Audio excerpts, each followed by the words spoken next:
Good evening, ladies and gentlemen. I'm Rick Trainor, Rector of Exeter College, and it's my great pleasure to welcome you all to this evening with the celebrated director and producer, Sir Peter Jackson. Exeter College has just completed its 700th anniversary year, and tonight's occasion is the first of our 8th century lectures. And it's especially appropriate that Peter Jackson should be the focal point of Exeter's first public venture into its 8th century. Creativity in literature, art, and the performing arts has been a major Exeter theme for a very long time. Examples can be found in the artists and designers William Morris and Edward Burne-Jones, the musician Hubert Parry, the actor Richard Burton, the playwright Alan Bennett, and the novelist Philip Pullman. Our best-known alumnus fits squarely into that tradition. JRR Tolkien, the author of The Hobbit and the Lord of the Rings, was an Exeter undergraduate who was enrolled in the college when it celebrated its 600th anniversary in 1914.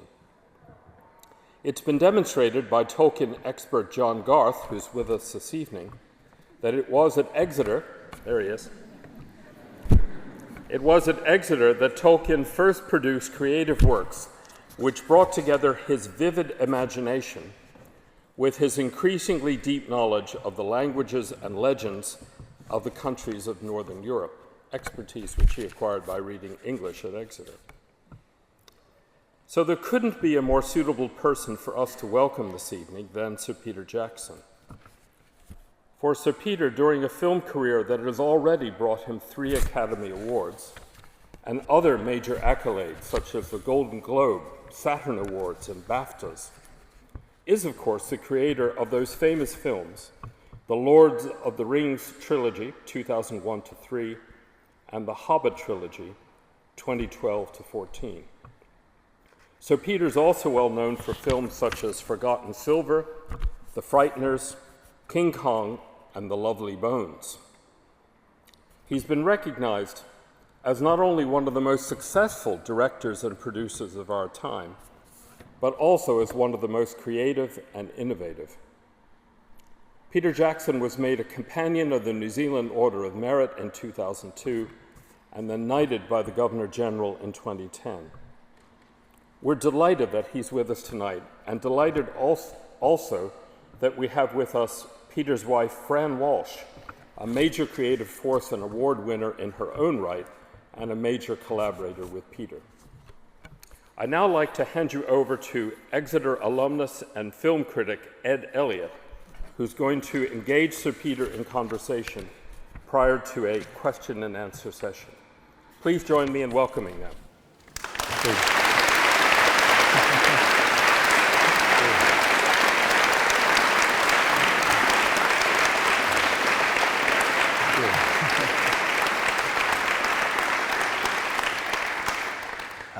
Thank you very much. Yeah, thank you so much. I hate to do the sort of teacher thing of can everyone hear us, but I'm hoping you can at the back somewhere.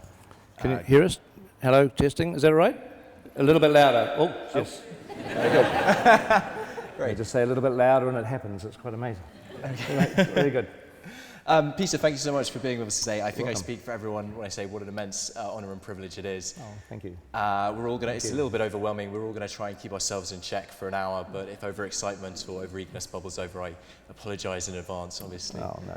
I mean, it's a thrill for me to be here in this amazing theatre. I know. Coming through those doors yeah, was I know. quite amazing, Yeah. quite overwhelming for me. Yeah. So we're going to try and sort of work backwards slowly through your career, possibly a little bit too Sure. slowly, but we'll see how it goes. Sure, yep. But obviously, to start, as Rick has said before, we're all here because of Tolkien. Tolkien is one of Exeter's most famous alumni. You've just completed the final instalment of your adaptation of The Hobbit, one of his best-loved books. Now that the screenings are over and the DVDs have been released, is life back to normal yet for you? Is there such a thing as a normal life for Peter Jackson?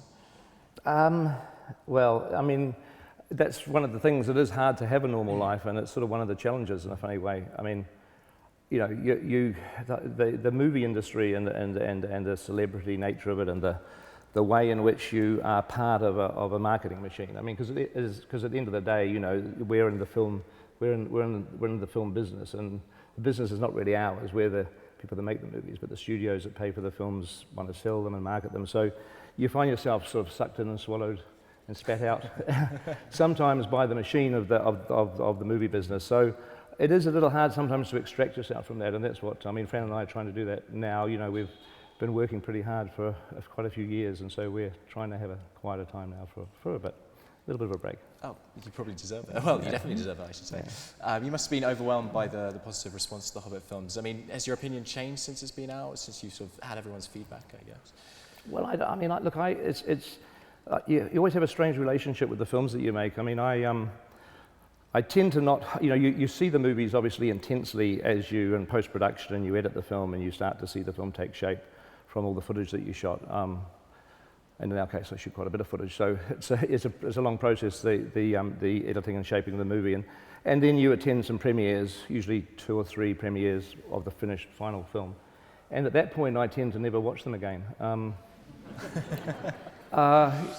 because you can never really see the movie as a movie, and you know, Fran and I were in LA on the way over here, and we were flicking around the channels, and King Kong was on, which I hadn't seen. I mean, neither of us had seen King Kong since it came out, which I guess must be nearly 10 years ago. And we just kept talking about all the edits that were sloppy and how we should have cut that scene and we should have tightened this. And God, I wonder if we could have another go at cutting this. You sort of suddenly, even 10 years, and you know, it was sort of like, it was interesting because I'd forgotten some of what happened, you know, in the very next scene. But also I was seeing all the faults and flaws.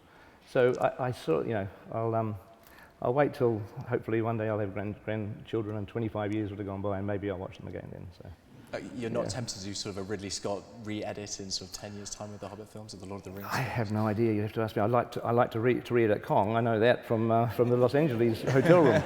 But Lord of the Rings and Hobbit, I'm sure I will one day. But you know, when I get to see them again. But I'll just have a, you know. I mean, you know, in a way, it's a strange thing because when you're making a movie, you can only ever make it for yourself. You can't make it for the audience because the audience comprises of, you know, millions of individual people with their own tastes, and you can't possibly second guess what people want. So it's a very selfish personal thing that, you know, Fran and I work on the scripts and direct the movie cast. You're making a film that you want to see, and yet when it's finished you don't want to see it. It's just a strange thing. It's just the way it goes. Yeah, it's interesting you're talking about adaptation. I read a really interesting article following The Lovely Bones, and it may have been a very offhand comment, but you did say it's very hard to make a screenplay for fans of the book, and that may have just been the case for Lovely Bones, but I mean, did that apply at all to The Hobbit? Well, you can't. I just think that's wrong. The philosophy is wrong. I mean, you have to make the film that you want to see. I mean, you can't make a film for fans. I mean, a lot of Hollywood tends to be a bit like that, and you know, committee filmmaking, they call it, where the studio decides what the latest, greatest franchise or you know, fad is, and they shape the films and they hire filmmakers. But we never really work as filmmakers for hire. I mean, Fran and I have always originated the idea of the film. Obviously, we don't write the books if we adapt a book, but you know, doing The Lord of the Rings back in 1995 or 96 was sort of our idea to do that. We made some phone calls. So we've never been, you know, hired by the studio. We've always sort of come up with the idea of whatever we want to do and gone out and tried to get it made. So from that point of view, we're making them for ourselves. But you just cannot make films for an audience as a generic audience. You can only make them for you and hope that there's enough people that share your sensibilities. And obviously some do and some don't. So that's the way it is. And making films for yourself, you often, well, I've heard you talk of the Battle of the Five Armies being your sort of favourite of the Hobbit trilogies. I wonder, is that something that comes out during production or during the edit? Probably my favourite because it was the last one, and a holiday was looming. I mean, I don't know really what my favourite is, to tell you the truth. It's hard to say, but I do.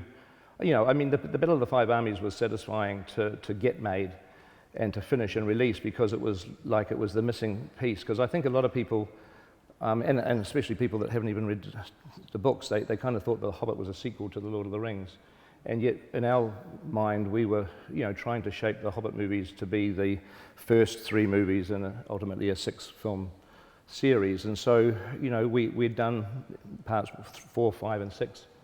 You know, 10 years ago, and we'd done parts 1 and 2. So the Battle of the Five Armies was kind of the missing piece that sort of, in a way, linked The Hobbit with The Lord of the Rings in our cinematic version. So it was always frustrating, with the first 2 Hobbit movies, because we had a goal in sight that we were trying to create this 6-film set, and until that last film was done, it wasn't really, obvious to some people. So it was a relief to get that last one done. Yeah. Was that part of the reason that you sort of, because originally it was going to be 2 films and then expanded to 3, was it trying to bridge that gap to The Lord of the Rings that caused maybe the choice? No, we shot too much footage. Okay. The idea of going from 2 films, which we just arbitrarily started The Hobbit as 2 films because we thought that's what it would be. It's a very thin book, as so many people reminded me. But in developing the book in the way that we developed it, we just kept, just sort of adding more detail to the characters. We kept putting more backstory in. We dipped into some of the extra writing that Tolkien had done, the appendices of The Lord of the Rings. We were able to use, and so we were able to flesh The Hobbit out a little bit. So by the time we were done with that and we were shooting the movie and we were well into shooting, we just suddenly thought, you know what, this doesn't feel quite right as 2 movies. It even structurally didn't feel quite right where one finished and the other began. And so we started to, this is Fran and Philippa and myself. Philippa is our co-writer, Philippa Boyens. Just the 3 of us just privately started to knock the idea around. This is while we were filming the film. Started to knock the idea around that maybe we are dealing with 3 movies here, not 2. And it wasn't until just before the end of the filming that we had Warner Brothers came down to New Zealand to visit, and at that point we had worked out enough of a structure that we could pitch them to say, listen, if we were to make 3 movies, this is how the first one would finish and then the second one would begin. Yeah, we sort of worked out a structure of how we would reshape the whole thing, which was at that stage almost completely shot into 3, and we certainly had enough material to do it. So they were shocked. But and they couldn't quite believe what they were hearing, I think, because that doesn't normally happen. But somebody suddenly just going from, adding an extra movie right at the very end. But we pitched it because we felt it was the best way to tell the story, and they agreed. One of the, obviously, as we say, before the Hobbit films came the Lord of the Rings films, what I've always found is one of the interesting differences between the 2 films. They seem to have a very different physicality, a very different sort of weight to them, almost a different sense of physics. A lot of the most loved scenes of the Hobbit series, stuff like the barrel chase or the chase through Moria, even some of the battle scenes in the Battle of the 5 Armies, really great scenes, but they're hard to imagine fitting into the Lord of the Rings. When did that sort of decision to sort of change the world a little bit come about? Well, I think I'm not quite sure exactly what you're talking about, but certainly it sounds like it's the evolution of computer. Yeah, I was going to say computer technology, really. I mean, when we went into the Lord of the Rings, we were in a very analog world. Where there was CGI, but it was very early days. I mean, Gollum in the Lord of the Rings was the very first time we'd really ever tried to do a computer-generated creature of any realism. And yet, by the time we reached The Hobbit, there's another 10, 12, 14 years of technology has gone by, and what you can do is so much more. Anything that you imagine now in your mind, any image that you imagine, you can put on film now. So, we weren't constricted in the way that we were on The Lord of the Rings, for better or for worse. I mean, some people would say it was a bad thing, but nonetheless, I don't think the barrel scene, for instance, or even Smaug talking to Bilbo would have been, as possible 10 or 12 years ago as it was now. And obviously, the larger possibilities was one factor, but also there are a lot of things like 3D and 48 frames per second, which came in with The Hobbit. I mean, what was the impetus behind that? What sort of struck you about those mediums? Well, 3D I've always liked. We tried very hard to do King Kong in 3D, and Jim Cameron was doing Avatar at the same time, and we spoke to him, and he was going to try to loan us cameras that he'd developed for Avatar, but we chickened out at the last minute because it was such new. The technology was so new, and we were sort of rushing towards the beginning of our shoot, and so I really badly wanted to shoot Kong in 3D because I thought it would have been great. On the Lord of the Rings set, I had an old 3D camera, still camera from the 1950s, like a slides, 35mm slide camera, which took 2 frames. So I've got thousands of 3D photographs from the Lord of the Rings filming that I'd taken in 3D. So I've always been a fan of stereo and 3D. So for me, as soon as I was able to shoot something in 3D, I wanted to do that. And the 48 frames a second thing is really that you know, the technology that exists now has so rapidly moved on from what we've been used to seeing over the years. You know, I mean, 100 years ago, films were 16 frames a second, black and white, silent. You know, then for decades, there were 24 frames, you know, color, CinemaScope came along. And now with the cameras that we have now, you don't have to stop there. You can keep going on. You can shoot in huge resolution. You know, you can shoot 6K, which will give you sort of IMAX size images. And 24 frames is, you know, it's a limitation because it was 24 frames a second came about in the late 20s or the early 30s when they had to decide on a motorized speed for the camera, because when sound came in the late 20s, you couldn't hand crank anymore because the hand cranking wasn't a precise enough speed, because sound would go all sort of weird like this if you were talking, you know, just change the speed and you start to distort the sound. So they had to have a very a set speed for the cameras, but film stock, 35mm film stock at that time was very expensive. So they wanted the minimum speed they could possibly get away with, because they wanted to have the stock the lowest possible cost, and yet they wanted it just enough for the fidelity of the soundtrack. So 24 frames was always a compromise from 1927, 28. So you don't have to stick with it. And certainly the human eye is supposed to see things at roughly about 55 frames a second, apparently. So it pushes it more towards the real world. I mean, we can see from that your sort of love of the history of cinema. I've read so many reports of your sort of love of Harryhausen in particular, sort of an idol of yours, the great sort of technical innovator, for people who maybe don't know it. A great sort of technical auteur of the 50s through to the 80s, who in particular sort of Dynamation, stuff like Sinbad and Jason the Argonaut. So I was wondering if you could just talk about Harryhausen and what it is about his filmmaking that sort of influenced you so much, or how it did play an influence in your films. Yeah, well, I mean, Harryhausen really leads into The Lord of the Rings in a roundabout way, because when I was a kid, I was an only child back in New Zealand, so I had a lot of time alone by myself and used to play with Matchbox toys in the garden and invent little stories. And Thunderbirds, the TV series Thunderbirds, was just coming out when I was a kid. Sort of, you know, I was there right at the beginning of Thunderbirds, and I just fell in love with that. So I immediately kind of, you know, started to invent little stories, and I made cardboard Thunderbirds rockets and out of toilet rolls and things. And then Ray Harryhausen's movies, he did stop motion, so he did, you know, a puppet with joints, and you move it one frame at a time, take a picture, one frame at a time, take a frame. And so, and that was a very solitary art form. And so for me, being all by myself at home, I was able to grab my parents' Super 8 movie camera and make little wire models. I made a little King Kong model and some other strange little dinosaur type things. And for me, it was the perfect thing, because I was falling in love with movies, fantasy, you know, Thunderbirds. I saw King Kong when I was about 8 or 9 on TV. And then Harryhausen, I was able to sit there by myself, you know, at the weekends and just do these stop motion films. And then as time went on, anyway, I became a filmmaker. And then when we did The Frighteners, this is about 1995, we had we'd got about 30 computers, because it was the very beginning. I think that Jurassic Park, the original Jurassic Park, had just come out a year or two earlier, and the dinosaurs and that were amazing. So I realized that stop motion is not the best way of doing creatures. That those, you know, the Jurassic Park dinosaurs were just so unbelievable. So I was really interested in that as a technology. And then The Frighteners, gave us you know, the ability to build up a little CGI company in New Zealand. About 30 computers we had, as opposed to like we have 1,300 people working there now, probably thousands of computers. But anyway, in those days it was about 30. And when we finished The Frighteners, Fran and I were talking about what type of film should we do next, because, you know, you finish a movie, you wonder what you're going to do next. And my love of, you know, Ray Harryhausen, Jason the Argonaut, Sinbad, it was always there. And so Fran and I started talking about a fantasy movie, but a fantasy movie where we could use these computers and CGI.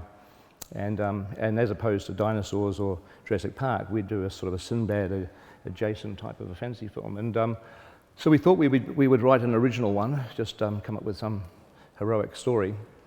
And every time we attempted to sit down and write something, then we would refer to the Lord of the Rings. And we'd say, like the Lord of the Rings, or we could do a scene like the one in the Lord of the Rings, in the book. And we kept talking like this for so long that we suddenly realized, well, I wonder if anyone's doing the Lord of the Rings. I mean, it's true. And so this is about 1995, 96, and so we picked up the phone. We were in a relationship with Miramax, Harvey Weinstein at Miramax, as a result of Heavenly Creatures. It was called a first look deal, which meant that anything that we wanted to do, we had to ask him first, offer it to him first. And if he said no, we were free to take it somewhere else. Excuse me. So anyway, Fran and I called Harvey Weinstein. We were in a hotel in Sydney. I think we must have been promoting The Frighteners. We were on a press junket. I remember we called him from Sydney and asked him if he had any interest in doing The Lord of the Rings with us. Actually, the idea we originally pitched was to do The Hobbit as one movie and then to do The Lord of the Rings as two movies if The Hobbit was successful. That was our original phone call. But we didn't know who had the rights. We didn't know anything about it. We assumed that maybe George Lucas or Steven Spielberg or somebody had tied up the Lord of the Rings rights. But it was still, we were going to make this call. And anyway, Harvey said, okay, well, he didn't say that. He said, okay, I'll get back to you. And anyway, so he phoned us back a short while afterwards, and he said that he'd found out that a producer called Saul Zaentz had the rights to The Lord of the Rings, and he had the rights to half The Hobbit, not the other half. I don't know which half it was, but and Harvey said, listen, he says, Saul's got these rights. He's had them for years. I think Saul's had them virtually since the 1960s when Tolkien sold the rights in the late 60s. And so Harvey then said, well, I'm making The English Patient with Saul Zaentz right now. I'm shooting and he owes me big time because The English Patient was being made with Fox, and Fox pulled the plug on it at the last minute, and Harvey stepped in and saved it. So he said, Saul owes me a huge favour. He owes me a huge favour. Let me call him. And it was literally, that was the favour from The English Patient that Saul Zaentz owed Harvey. That sort of, because Saul had rejected a lot of offers apparently from other filmmakers over the years to do Lord of the Rings as a live action film, but Harvey was able to pull a guilt card on him.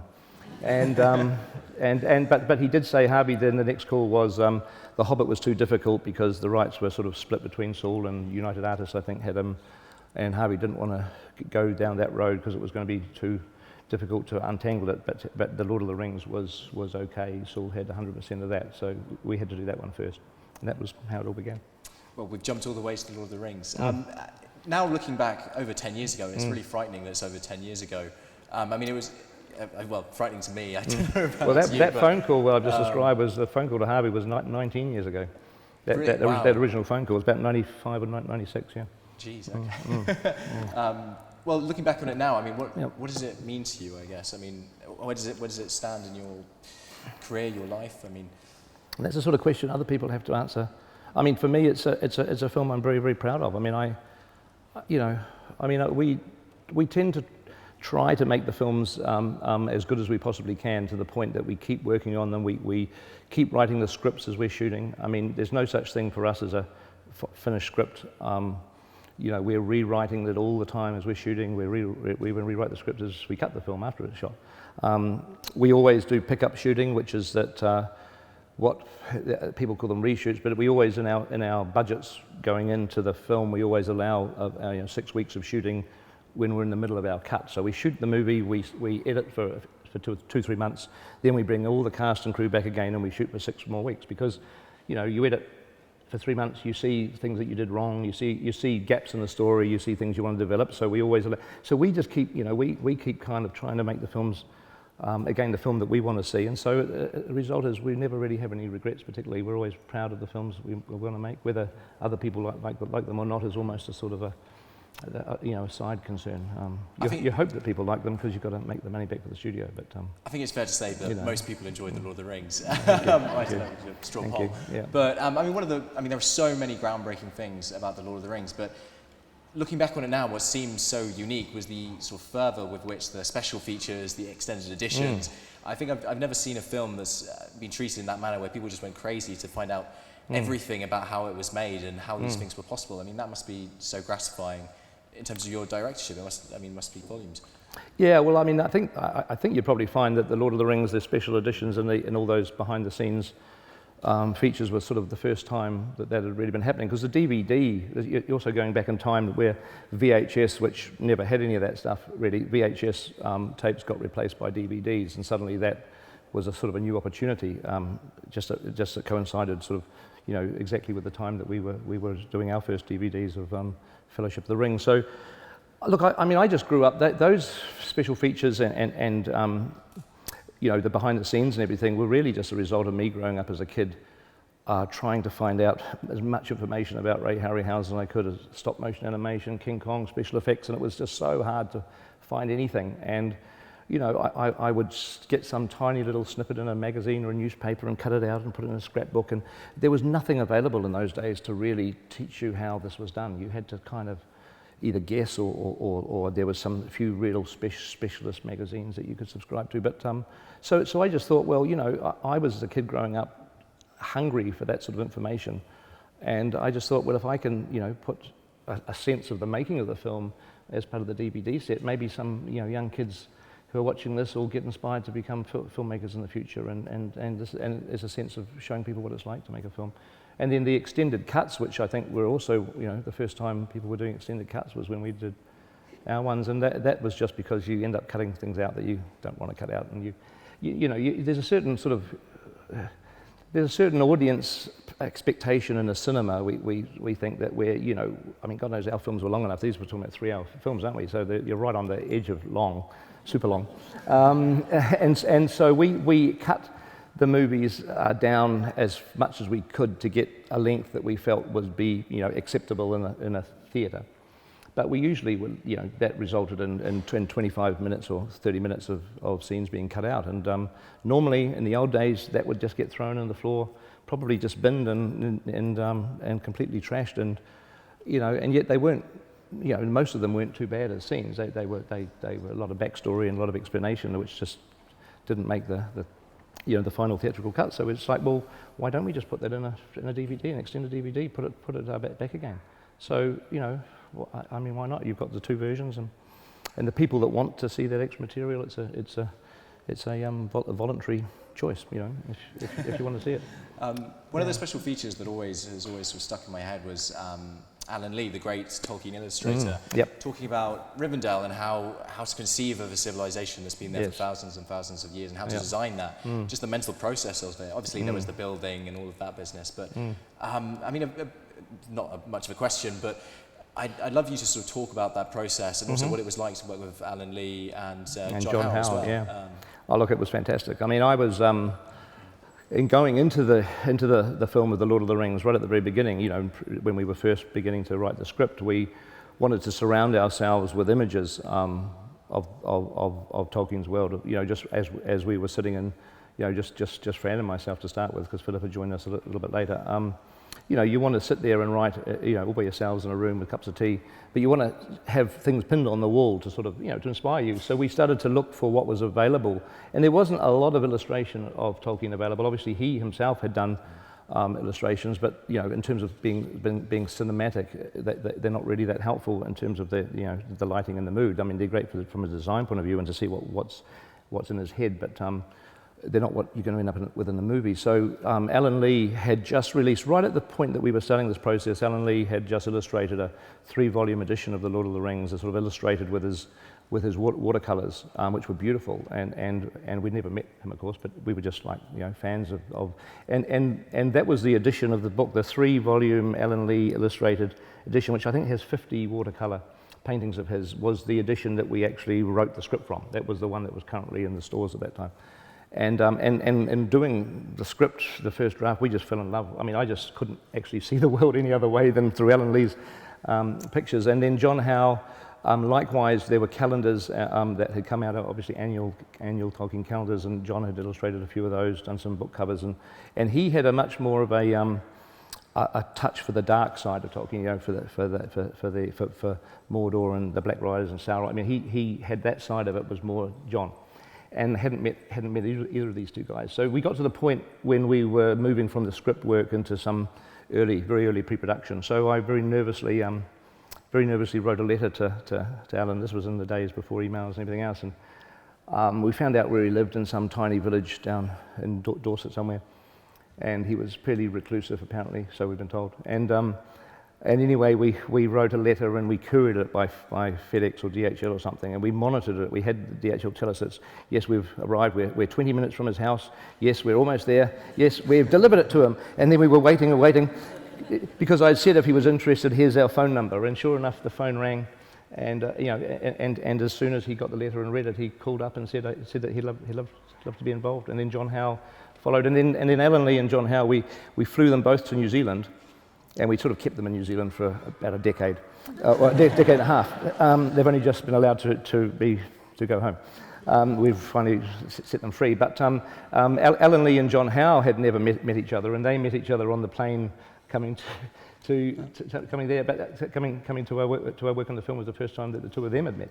But they showed up in New Zealand, and they were just a great team, and we worked so well together. And they are the sweetest, nicest guys in the world, and it just was an amazing privilege to be sitting in meetings with them both, and just like I'm with you, and we'd be talking about a scene and talking about the sort of visuals and talking about what we'd like, and they would just be sitting there in real time with their pencils sketching, and by the time I'd finished describing what was in my head, they both had drawn things that was in their head, and it was always better than what I was imagining. I mean, that's the greatest thing that you can ever hope for with conceptual artists like that, is that whatever you think is a great idea in your head, that they're going to come up with something that's a hell of a lot better, which happened all the time.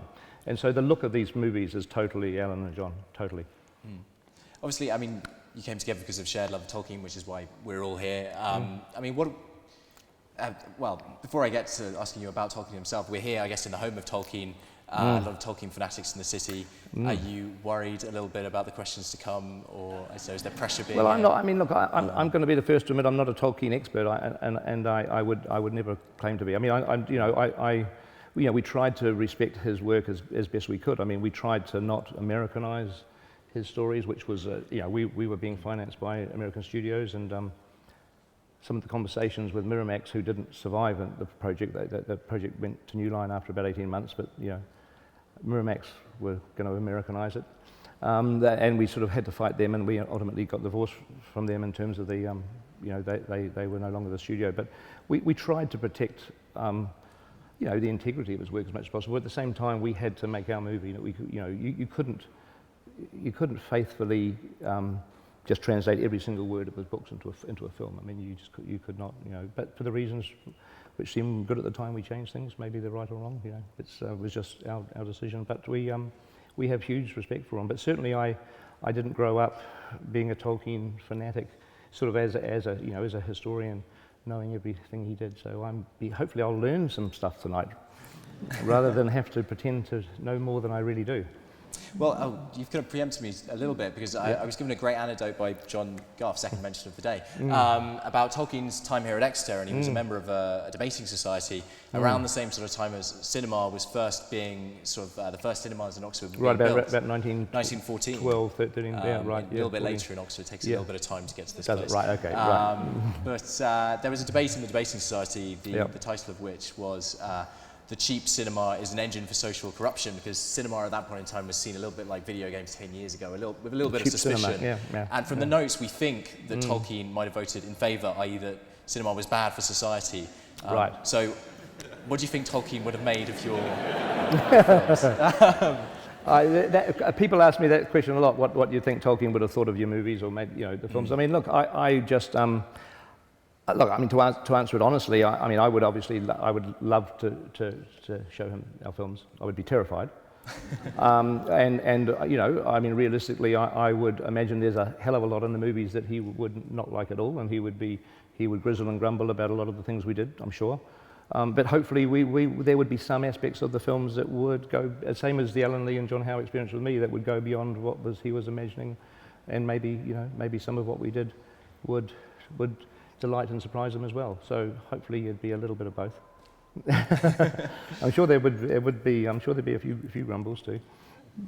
Well, we'll never know. I mean, there's a few great, and in the letters book, with about the mail that he wrote, there was that Forry Ackerman, who's a guy who actually knew Forry Ackerman. He was an American agent, sort of genre fan. He came to visit Tolkien sometime in the 1950s or late 50s maybe, to try to persuade him to sell the film rights to Lord of the Rings, and there's a little bit of exchange in the books about changes that they were going to make, and and Tolkien ultimately refused.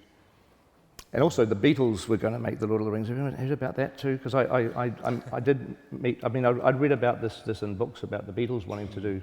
It was meant to be the Lord of the Rings. Kubrick was meant to direct. Wasn't Yeah, it? yeah. No, well, I mean, I didn't know what was myth and what I wasn't. And then once the only time in my life I've ever actually met Paul McCartney, the first thing I asked him, because I wanted to know the truth, is about the Lord of the Rings. And yeah, he said that the four of them wanted to do Lord of the Rings after Help, I guess, and that they first went to Stanley Kubrick to ask him to want to direct it, and he was sort of vaguely interested, but they weren't really sure.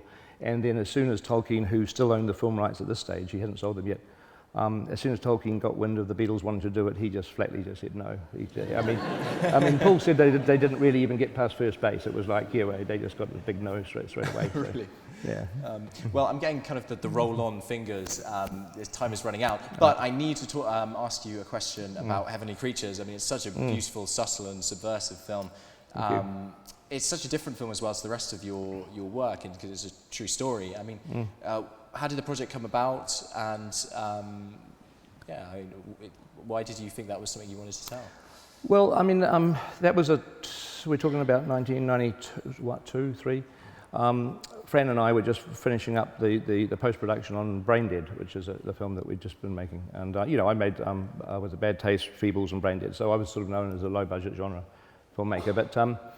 But Fran had long had an interest in this New Zealand crime story from the 1950s about two girls that killed the mother of one of the girls.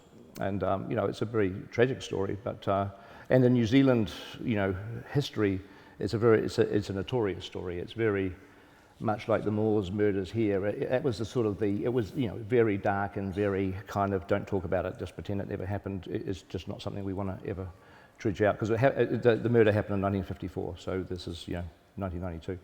And yet, the more that I learned about it, because Fran had been sort of reading newspaper accounts of it, and she said, you know what, there's more to this than what the mythology is, that these girls, they were human beings, and we should try to come up with a structure for a film that sort of somehow not excuses what they did, but at least makes people understand how someone could be driven to this absolutely horrific point that you kill one of your mother's two friends. And so just approaching it from the point of view of not the tabloid headlines, but the human side of it, of trying to get under the skin of those two girls, we started to do some research, and it slowly, it just became a fascinating story. And for a while, before we even wrote the script, we were like, we would go to Christchurch, which is the city where it happened, and we would interview a lot of people that knew them.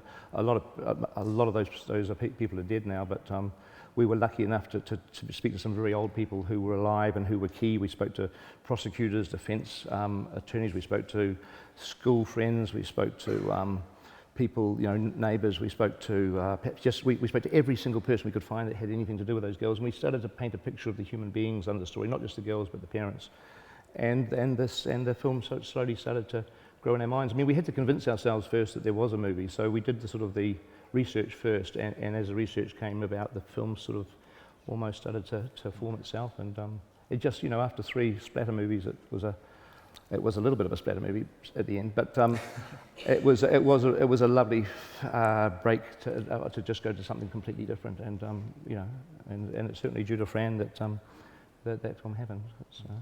And as a good question to close on, would you ever go back to making a film like that, or indeed like I guess that you call it splatter, I call it great fun, movies like Brain Dead? And yeah, yes to both. I mean, coming out of The Hobbit, you were asking, what it's like to finish and everything. I mean, we are taking a break, but I don't really feel a rush to want to jump back into the Hollywood machine at the moment. It is, Hollywood's become a very franchise-driven place, and obviously, people would say The Hobbit is a franchise now too, so we're part of that. But it's not really, a lot of the movies that are being made there now are not the sort of films that I particularly, enjoy. So what Fran and I are probably going to do is, just after we've had a bit of a break, make some smaller movies, make some New Zealand movies, because actually Heavenly Creatures was the last New Zealand story that we made. I mean, it's the last time we've made a story about the country that emanates from the country we live in. So we want to do a couple more New Zealand stories, able to give us any smaller films, information? and so we are. That is probably the direction we're going to head in the next few years. Yeah. Can you give us any information as what they might be? No. Or? No. Okay. I'll stop asking. Next question. Sure. Well, maybe that's a good point. And I've also got the Dam Busters too, which is a film that I know that a lot of people, have seen that I'm associated with that, which I am, and I've been working on a script with Stephen Fry over the last few years on and off, and so that's a possibility too. But we're just going to sort of just take a little bit of a break. But we're not. I think whatever we do in the next few years will be quite a lot smaller. Well, you thoroughly deserve a break, but not quite yet because you've got some questions. No to problem. answer. Right, thank you. If we'll hand over to the Rector, sorry. Thank you.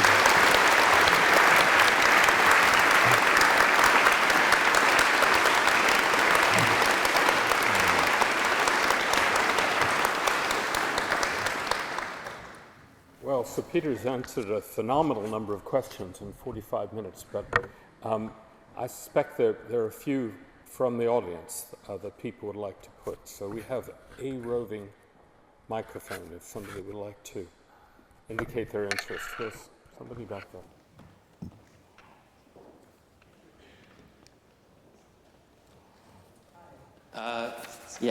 Hi.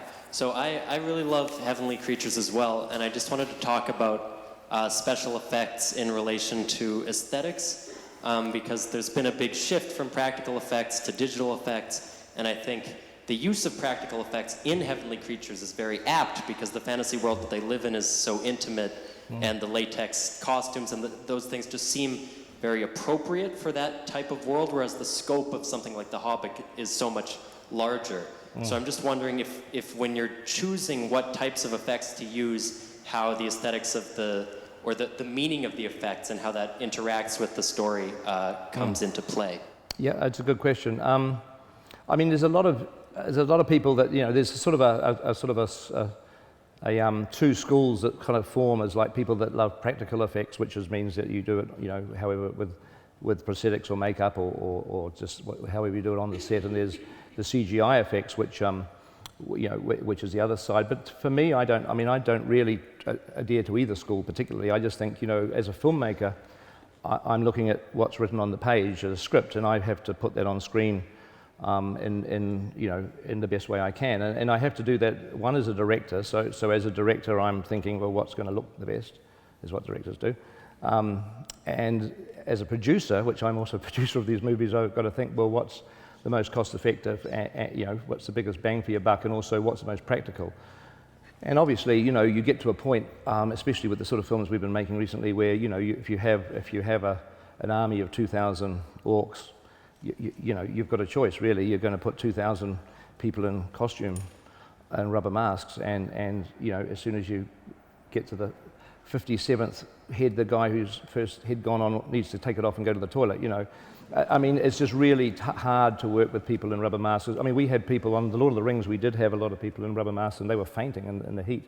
You had to have people rushing in with air to stick down the rubber mouth to aerate. It's a big logistical nightmare to do that. And it's also, you end up with people tired and exhausted, and so you end up with orcs that look tired and exhausted. And so, and then you have the sheer numbers. It's hard to get 10 or 20 people into orc costumes and you've got thousands. So, you make your decisions. And sometimes we mix it up, because the other thing too is that the best possible way you can do any effects in films is to keep changing it all the time.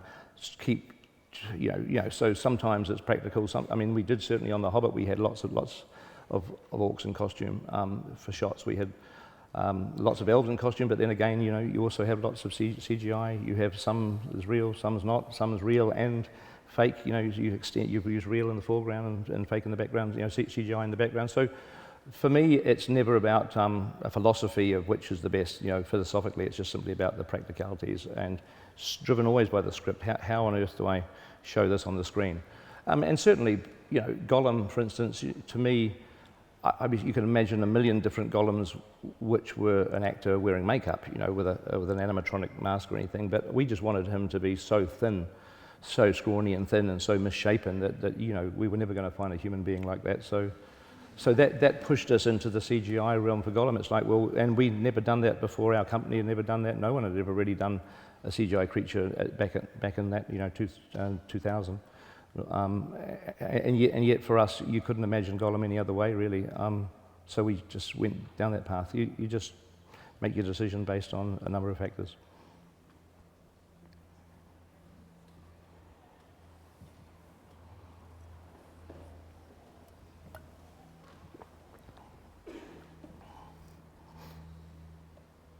My question is the following. I'm wondering in which environment you are most creative, and does the creativity happen more in the preparation or on the spot? What's most creative, the preparation or on the spot? Is that the question, sorry? Creativity. In which environment are you most creative, and where does the creativity happen? On the spot or in preparation of the filming? Well, I'll sort of answer your question in a roundabout way, because I know what you're trying to, I know what you're asking, but it's sort of, the thing with filmmaking is that you have three distinct phases. You have the writing and the pre-production, and then you have the shooting, and then you have the post-production. And each of them has a whole different energy, a different feel to it. The fun ones for me are the writing and the post-production. The shooting I don't like at all. The shooting's my least favourite, the filming of it. The writing of it is fantastic because generally when you start writing, you have no budget constraints. You don't write to a budget, initially. That comes crashing down on your head at some point in the process. But first up, you've got total freedom, and it's usually just Fran and Philippa and myself drinking lots of cups of tea and trying to come up with ideas, and one idea feeds another idea, feeds another. It's a really exciting, creative. I love writing scripts with the three of us, because we just, one idea from somebody, then it sparks another idea from somebody, sparks another. So it's a really it is a true collaboration, and it's exciting, and you feel a sort of energy in the room building, and you're not concerned about anything other than just the creativity. You've got a blank slate, you're not worried about the weather, the budget, the actors, you're not worried about anything. The crew, it's just simple. It's just the three of us in a room. And then you gradually have to then rationalise that with the budget of the film and look at the script and can we afford it and how are we going to do it. And we generally don't cut our script to suit the budget. We generally just think of ways to do things. So if we have a script and the budget is too high, we generally tend to think of ways that we can still shoot that same script for the budget we have, not to cut pages, which we don't like doing, as you probably know, with 3-hour movies. So we tend to just sit there and think, okay, well, how are we going to do this for the price we've got? And you really start to do tricks and do things as simple as you can, and get second unit and third units involved and shoot things at the same time. And sometimes on The Lord of the Rings, I was shooting 2 units at once. Like there was actors on one stage, actors on another, and I would cycle between the two, shoot one shot here, set up the next one, go to the next stage, shoot that one, set up the next shot, run back to the other stage, shoot that shot. Was I ready to shoot? Sometimes I'd be like doing 2 films at once, which were just two different scenes with 2 different sets of actors. But that was a way of actually getting through the stuff reasonably cost effectively. So we come up with those ideas, and then you hit the shooting of the film. The shooting of the movie is where, for me, it's the nightmare, because one is you get tired very, very quickly. You're just waking up. You have to get up at 5 o'clock in the morning, and you're usually still awake at 10 or 11 at night, so hours of sleep, and it's very intense, and everybody's looking to you for answers, because directing is really answering questions, is what directing is. It's not much else. It's like I'm just bombarded by people who need to get answers from me to do their job. And so I'm having to make decisions all the time, and I don't know whether they're the right or wrong ones, but I just got to make a decision, quick, fast, get on with it. And somewhere in there you shoot the movie. But also the weather is a big constraint. Honestly, the wake up in the morning, the first thing that you look at, if you're shooting outside, the first thing you look at is the weather. It's like, oh my God, is it going to rain? Because raining could be a disaster. It's going to push you behind schedule. And if you go behind schedule, if you start falling behind schedule, that's when the studio, who are paying for the film, get really upset. The one thing that upsets them more than anything else, as in a fair way, is that when you are not shooting the pages that you should each day, when you're starting to fall behind schedule, and they extrapolate and say, well, you didn't get this scene shot today, and if you continue this for the next 200 days, you're going to be 57 days behind schedule. They do all this mathematics, and it's kind of, and so you want to stay on schedule, and sometimes the elements work against you. Sometimes people are sick.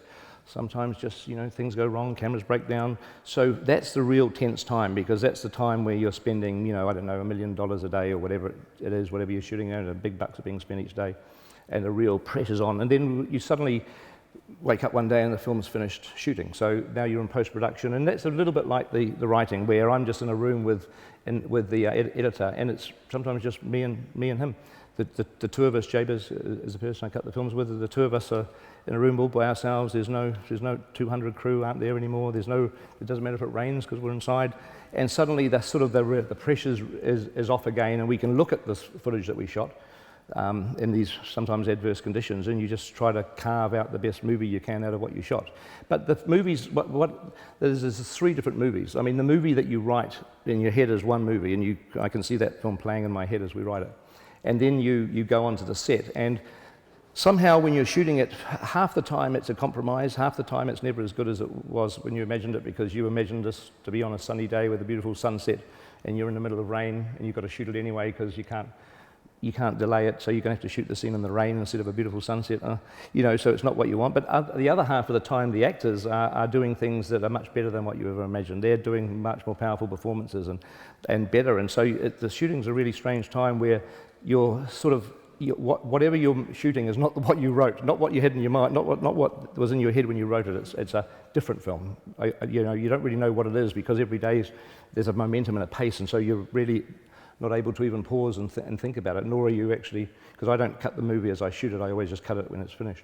So I never really know what I'm shooting. I just take one day at a time, do the best I can. And then in post-production, you look at what you shot. You can't really think of the film that you had in your head when you were writing the script, because that's long gone. You've actually got to look at the reality of what you shot and what you got, and just say, okay, well, we've got to now make the best film we can out of this, the best story, and that almost becomes like a third film, which is obviously the final film. Sometimes some scenes are close to what you were imagining, way back 2 years earlier. Sometimes they're completely different, and they're often different in a good way. Often different because the actors would came up with ideas. The DOP, the production designer, people are feeding in ideas. I mean, I just love collaboration, and the reason why I love collaboration is I want people to come up with better ideas than me. I mean, I have to, as a director, I have to come and present an idea to everyone, because there has to be a plan of what you're going to do. But then I'd love it when people say, yeah, but we could do this, or have you thought about doing this, Peter, or how about this? And if it's a good idea, I grab it like a drowning man. But that's exciting. That the collaboration is great, and that leads to surprises. So the movie is always evolving. It's always organic. It's never ever locked in place. It just changes the whole time. I hope that answered your question. Hi, thanks for coming to talk to us today. My question's about, the pair of trilogies you made in the Tolkien universe are often sometimes compared to the pair of Star Wars trilogies that George Lucas created. Is this, in terms of their sort of cultural impact and impact on the film industry, is this a comparison that you think is valid and invite, or do you think it's sort of a bit sort of lazy journalism almost? I don't know. I mean, I don't know. I mean, that's what you're describing is obviously some people's interpretation, and other people's have different interpretations. I mean, look, George Lucas's Star Wars, I mean, the thing with Star Wars, and I don't really count myself as a huge Star Wars fanatic, but I was the perfect age. When the original Star Wars came out in 1977, I was 16 years old, and I was in the cinema standing up, cheering like crazy when Luke blew up the Death Star. I was right at the perfect age. But what George Lucas did beyond making Star Wars and that film is that all the profits that he made off Star Wars he put into technology, and he as a result of the success of Star Wars we got digital sound, we got digital editing, from cutting a movie on a Steenbeck with 35mm, we were able to cut on an Avid or on a laptop, on a computer. I mean, that's because of him. It's, the CGI, the special effects. He put all of his profits back into the industry for the good of the industry, because it just allowed directors to get closer to what was in their imagination, to be able to put that on screen. And so I'm always thankful to him for that. and so to me, the George Lucas thing in Star Wars, to me, it always impacts on what he did for the industry, not particularly on the actual films that he made.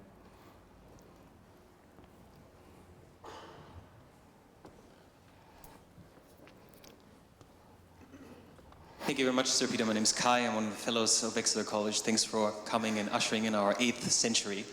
I have to admit that I'm a huge fan ever since I saw Bad Taste. I was far too young to see it. You've got very good taste. I was far too young to see it and very scared, but it was a very memorable experience. Oh, thank you. I'd like to ask you a question about the film industry, and it's my impression that over the last couple of decades or so that there's been a mushrooming in film schools. And since there are lots of young people here who might become filmmakers in the future, I'm wondering whether you would recommend a formal sort of film school experience. Some people argue that it's very formulaic, it churns out formulaic filmmakers, or would you recommend that young people go your way, which is to become a genius filmmaker by trial and error, by starting in your back garden? Well, it's hard for me to argue, to answer the question in a fair way, because obviously half of what you described is something I've never experienced, which is film school. I never went to film school, so I don't even know quite what film schools do, to tell you the truth, which probably gives you a clue as to what my answer is going to be. I mean, look, to me, I'll tell you what, because obviously a lot of people come up to me over the years and say, young people say, how do I become a director? How do I get into films? To me, a really important part of being a filmmaker, whether it's a director or cameraman or producer, whatever, it doesn't really have to be just a director, is that you have to be able to just get out and do it. You have to have a sort of a drive. You have to have a passion. You have to have a sense of just, there's nothing in the world you want to do more than just make a film. And so I always think that it's actually a test, to tell you the truth, of that you don't go to film school. You just get whatever the technology is available. In my day, it was Super 8, silent Super 8, having to chop it up and glue it together to do cuts.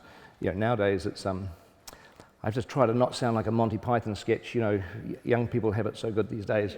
In my day, but with the these, I mean, people shoot feature films on these now, and you've got all the editing technology, virtually for free in your computer and the sound. I mean, to me, it's like, why go to film school? What's the point of going to film school when you can, if you really want to be a filmmaker, go make a film.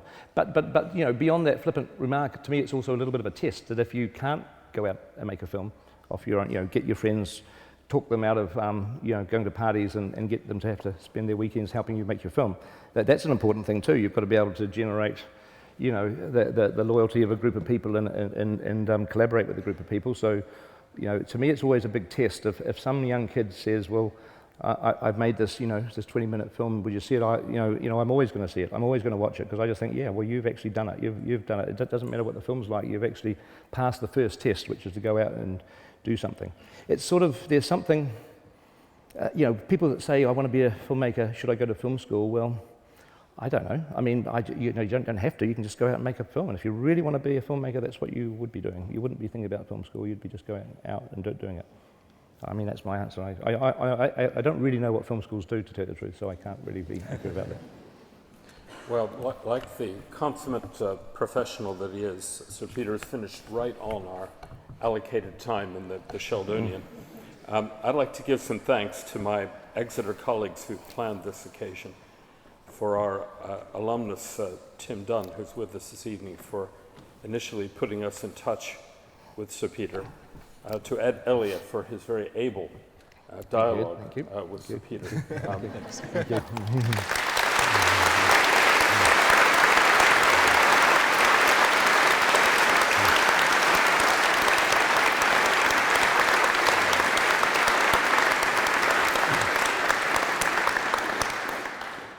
But above all, of course, to Sir Peter himself. I think this has been a remarkable set of remarks, both the main body in the dialogue with Ed, but also in the answers to questions.